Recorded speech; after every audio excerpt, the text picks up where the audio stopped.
এই কোথায় যাচ্ছ? কোথায় যাচ্ছ? কোথায়? হুম, স্কুলে। স্কুলে। আচ্ছা, মাম্মাকে রেডি করিয়ে দিয়েছি। দেখো আমিও রেডি হয়ে গেছি। রেডি হয়ে এখন আমরা যাব হচ্ছে স্কুলে। আজকে ওদের স্কুলে সরস্বতী পূজার পরে যে প্যাকেটটা দেয় সেই প্যাকেটটা দিবে, তো সেটাই আনতে যাব।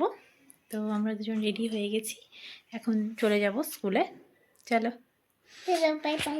Bye bye. স্কুলে তো দেখো কি কি দিয়েছে। দিয়েছে ফ্রাইড রাইস, দিয়েছে এখানে আলু, ফুলকপি আর পনিরের তরকারি আছে, ডাল আছে, আছে চাটনি আর চিপস, আলু চিপস।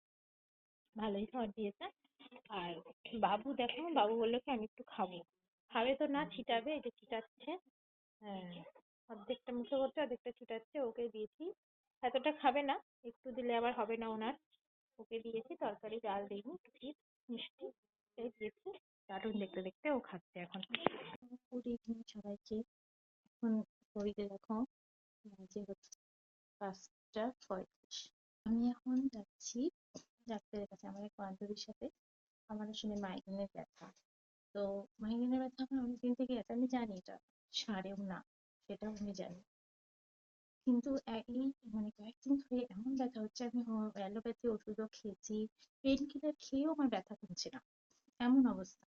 তো আমার সেই বান্ধবী বললো যে চল একটু দেখিয়ে আসি। ও এক ডাক্তারকে দেখায়, এই ডাক্তারের কাছে নাকি ওষুধ খেয়ে তার বোনের মাইগ্রেনের ব্যথাটা একটু কন্ট্রোলে আছে। মাইগ্রেনের ব্যথা তো কখনো ভালো হয় না, নির্মূল হয়ে যায়। এই অসুখ কেমন যাদের আছে তারাই বোঝে।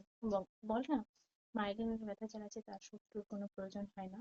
সত্যি তাই, আমার আছে, আমি জানি কতটা যন্ত্রণা, কতটা কষ্ট সহ্য করতে হয়। এরকম মেয়ে মানুষ, তার মধ্যে মা, রেস্ট করার তো কোনো উপায় নেই, এই ব্যথা নিয়ে চলতে হয়। এবার আমার কয়েকদিন ধরে এতটাই ব্যথা হচ্ছে যে আমি বলে বোঝাতে পারবো না। মানে 2.5 দিন 3 দিন করে ব্যথা থেকে যাচ্ছে। আগে একদিনে ঘুমালে ঠিক হয়ে যেত, এখন ব্যথা থেকে যাচ্ছে। ওই জন্য আমি ওকে বললাম কি চল তাহলে একটু দেখিয়ে আসি।